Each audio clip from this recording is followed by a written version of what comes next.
हमारे एक पेशेंट आया था, उसको HIV पॉजिटिव था, पर उसको 20 साल से पता ही नहीं था। घर में सबको पता है, उसको पता नहीं था। 20 साल के बाद उसको पता चला, वो साल 6 महीने मर गया।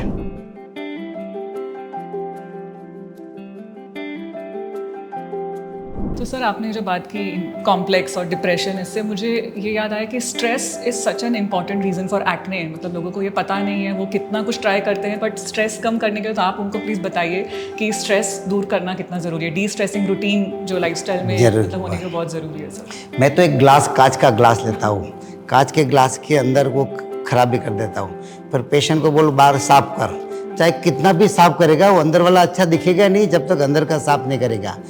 तो स्ट्रेस जो है, जो टॉक्सिन्स होते हैं, इम्प्योरिटीज़ बॉडी में जो होती है, वो चाहे हम कितनी भी ट्रीटमेंट करेंगे तो मानो कि टाइमिंग ठीक हो जाएगा, पर वो सस्टेन नहीं रहेगी। इसीलिए इंटरनल क्लिनजिंग बोलते हैं, वो इतना ही ज़रूरी है। वो जो नंबर 5 जो किलर बोलते हैं ना, कि भाई स्किन डिजीज़ नहीं, हार्ट होता है, ब्रेन होता है, लीवर, लंग, किडनी, सब में ये 5 चीज़ ऐसी होती है वो किलर बोलते हैं। एक तो होता है कि स्ट्रेस, आप देखो काफ़ी बड़ी कंपनी का CEO बाल सब उड़ जाता है ना। स्ट्रेस में होता है वो, तो बाल जो होता है स्किन में सबसे ज़्यादा, क्योंकि स्किन लार्जेस्ट ऑर्गन होता है बॉडी का, तो सबसे इफेक्ट ज़्यादा आती है। स्ट्रेस की वजह से आपका जो जो कोर्टिजोल जो हार्मोन जो होता है ना, स्टीरॉयड हार्मोन अंदर से ज़्यादा बनता है, तो वो डैमेज करता है, और आपका जो ग्रोथ हार्मोन बनना चाहिए वो कम बनता है। वैसे उल्टा होना चाहिए, और जो एक्सरसाइज करता है वो रिवर्स करता है कि आपका ग्रोथ हार्मोन बढ़ाता है और कोर्टिजोल लेवल कम होता है। तो नंबर 1 किलर है स्ट्रेस। दूसरा है कि जो बाकी जो पॉल्यूशन है वो हमारे हाथ में नहीं है, परंतु पॉल्यूशन क्लीन करने के लिए काफ़ी जो प्रोडक्ट आप यूज़ कर सकते हो। तीसरा आपका जो डाइट होता है अगर डाइट आपका जो प्रोटीन, कार्बोहाइड्रेट, जो फैट जो इंटेक होता है, विटामिन, मिनरल्स, आयरन, वो आपने बैलेंस में नहीं लिया तो भी गड़बड़ होता है। क्योंकि आप गाड़ी में पेट्रोल डालते हैं तो धुआं तो निकलता है, तो जो भी आप खाना खाते हो तो उसका कुछ ना कुछ मेटाबॉलिट तो बनेगा ही बनेगा, तो अल्टीमेटली वो आएगा स्किन में। लिवर, स्किन, किडनी, ब्रेन, 4 जगह पे डिस्ट्रीब्यूट होता है। तो जहाँ जगह ज़्यादा हुआ बीमारी, मानो कि एपिलेप्सी होता है, अल्जाइमर डिजीज होता है, तो ब्रेन में होता है। फैट में अगर डैमेज किया तो लिवर में, तो फैटी लिवर होता है अल्कोहल के साथ। लंग में हुआ अगर स्मोकिंग के साथ किया तो लंग फाइब्रोसिस होता है। किडनी में हुआ तो किडनी जो डायलिसिस करते हैं, जो स्टोन होता है, जो ऑर्गन में डिपॉजिट हुआ वो ऑर्गन को डैमेज करता है। और साथ में अगर लाइफस्टाइल आपका गड़बड़ हुआ, मानो स्मोकिंग, अल्कोहल, तो वो और अग्रावेट करता है। स्लीप डेप्रिवेशन के बारे में भी चौथा स्लीप बहुत ज़रूरी। बराबर, एक स्ट्रेस मैंने बोला, एक आपका फूड बोला, और स्ट्रेस, और ये आपने जो बोला स्लीप जो होता है ना, क्योंकि वो सर्केडियम साइकिल बोलते हैं कि जो स्लीप जो होता है ना, 8 घंटा की स्लीप बहुत ज़रूरी है। मोदी साहब 4 घंटा सोते हैं, परंतु वो आपने 3 टाइम खाना किया ना तो आपको 8 घंटा सोना चाहिए। आपने 2 टाइम खाना किया तो आपको 6 घंटा सोना चाहिए, और एक ही टाइम आप खाना खाते हो तो 4 घंटा भी चलता है, परंतु मेजोरिटी हम तो 5 बार खाते हैं है ना।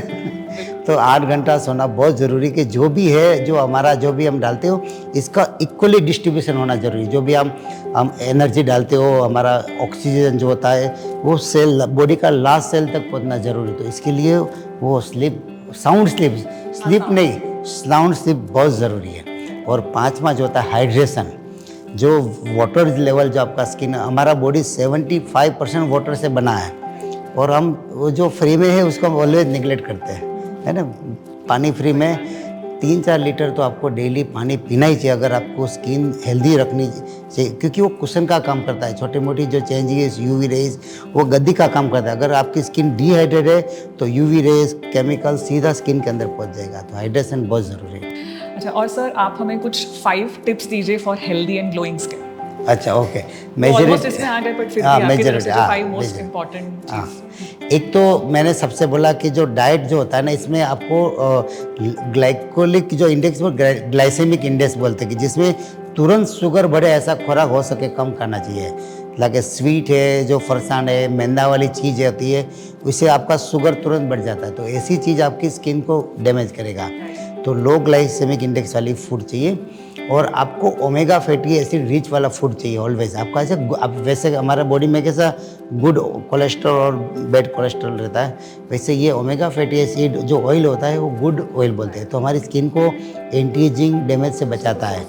इससे जो फिश जो नॉन वेज के लिए तो फिश है, फिश ऑयल जो कैप्सूल भी आती है, और फिश जो खाते हैं इसको तो आप देखो वेजिटेरियन के लिए से सबसे ज़्यादा जो बोलते हैं ना हम नट्स, नट्स में सबसे ज़्यादा रिच रहता है कि इसमें हर एक नट में होता है, और आई थिंक अखरोट मरिया में भी शायद इसमें भी होता है।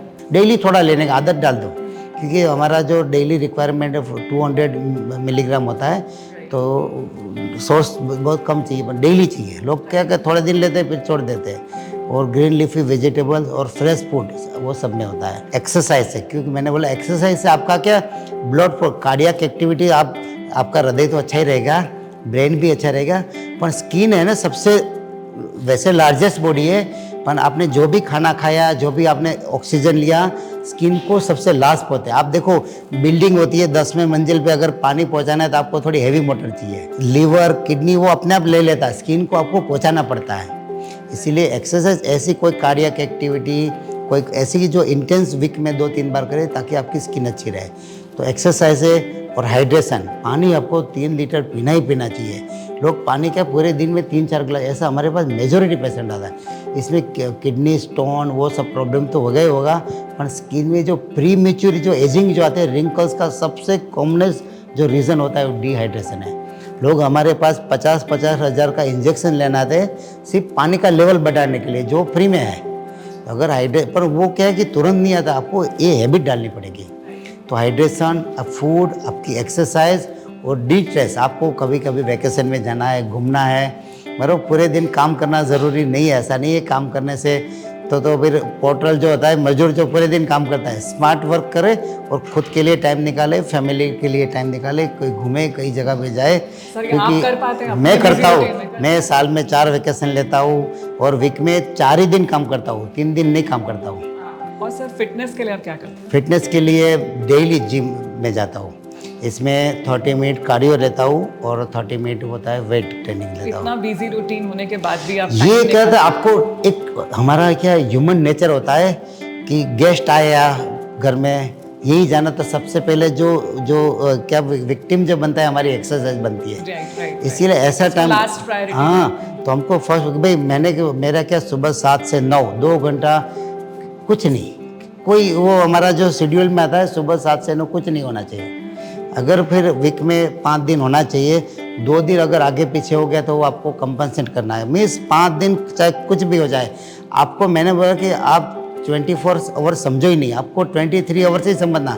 1 घंटा 24 आवर से निकाल ही दो। That's amazing. आई थिंक ये सर सबको समझना चाहिए। 23 आवर्स का कॉन्सेप्ट आई थिंक बहुत ही बढ़िया है सर। सर तो हमने आई थिंक फिटनेस के बारे में और एक्सरसाइज और स्किन बेसिकली कैसे इम्प्रूव हो सकती है इसके बारे में कई बार, पर एक बार स्पेसिफिकली खाली बताइए ना कि एक्चुअली में एक्सरसाइज का स्किन के ऊपर क्या इफेक्ट पड़ता है। सबसे पहले जब भी आप एक्सरसाइज करो तो पंपिंग होता है, क्योंकि हार्ट को पंपिंग करना पड़ेगा। तो पंपिंग से आपका जो पोर्स होता है, जो आपका जो स्वेट ग्लैंड और जो सेबेसियस ग्लैंड जो होता है, वो उसको भी पंपिंग मिलता है। तो जो आपका जो पोर्स होता है, जो पैक रहता है, वो खुल जाएगा। तो अंदर से जो इम्प्योरिटी होता है, जो टॉक्सिन होता है, डर्ट्स होता है, वो अपने आप बाहर निकल जाता है। सिंपल पानी से अपने फेस वॉश किया, आपका काम हो गया। पर वो एक्सरसाइज से पहला ये।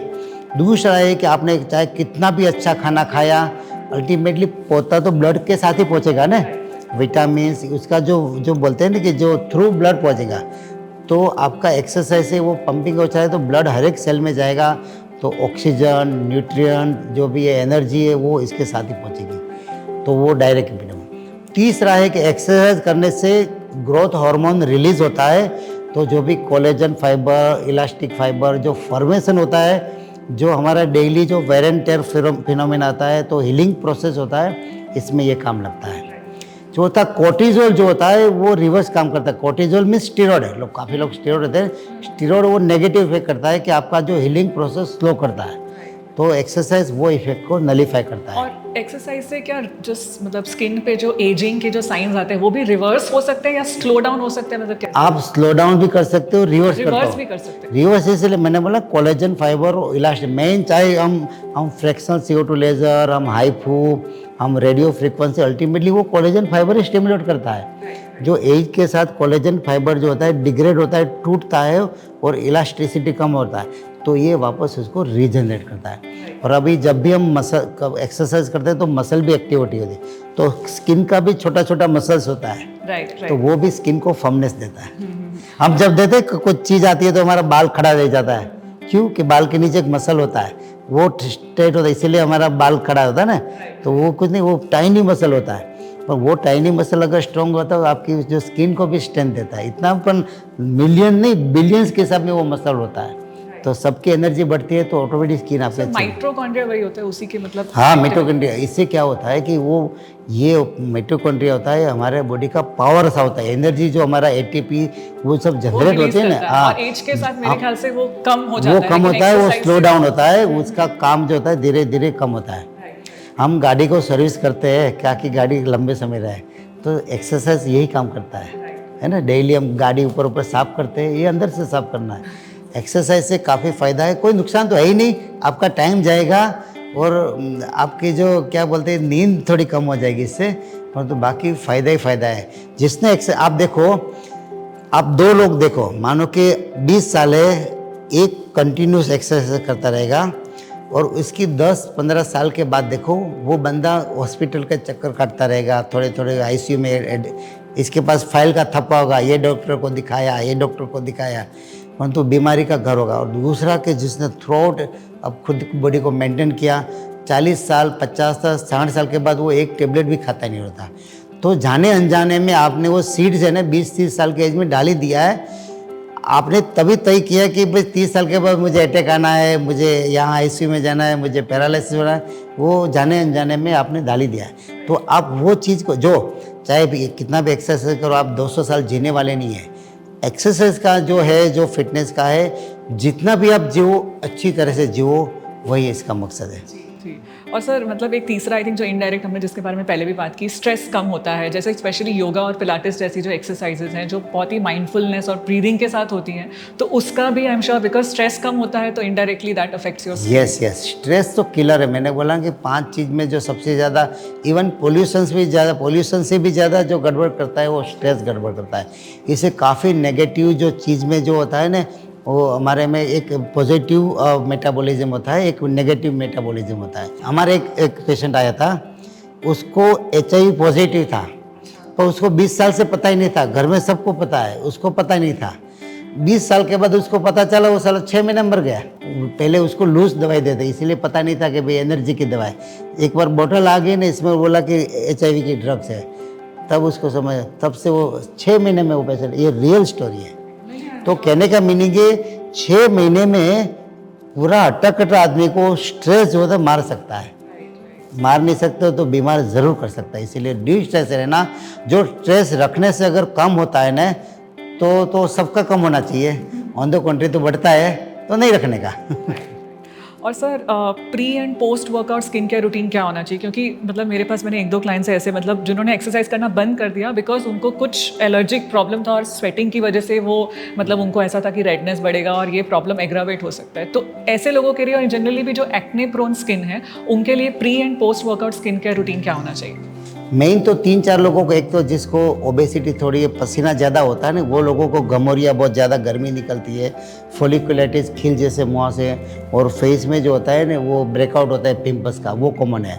और एक फंगल इन्फेक्शन बार बार होना पसीना की वजह से, वो एक। और तीसरा है कि पसीने की वजह से स्किन थोड़ी सेंसिटिव हो जाती है, क्योंकि सॉल्ट ज़्यादा रहता है। जिसकी स्किन पतली होती है उसको ज़्यादा प्रॉब्लम होता है। तो सबसे पहले जिसको एक्ने प्रोन स्किन है, कि जिसको पिंपल्स ब्रेकआउट होता है, उसको सैलिसिलिक और हाइलुरिक बेस्ड सीरम जो आता है, सैलिसिलिक एसिड जो होता है वो पिंपल्स फॉर्मेशन में वो नहीं होने देगा, आपका जो पोर्स होता है वो खुला रखेगा।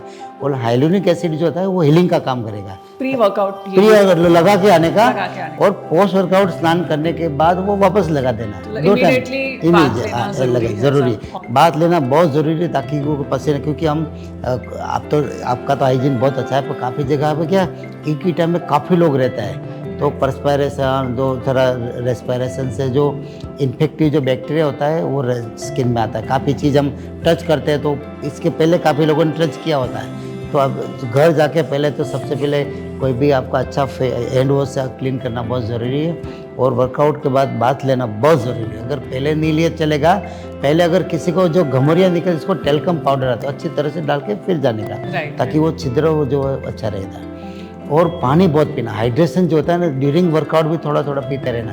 काफ़ी मैं जब जाता हूँ काफ़ी लोग के पानी ही नहीं पीते, 1 घंटे रन करे सब कुछ पानी नहीं पीते, वो तो सबसे डेंजर है। तो हाइड्रेशन लेवल आपका क्लिनजिंग जो होता है प्री, ड्यूरिंग और पोस्ट एक्सरसाइज बहुत ज़रूरी है। और तीसरा कि मेन जो जिसको एक्ने ब्रेकआउट होता है उसको डाइट में भी थोड़ा ध्यान रखना चाहिए, Right, जो right. स्पाइसी हॉट फूड हो सके अवॉइड करना चाहिए।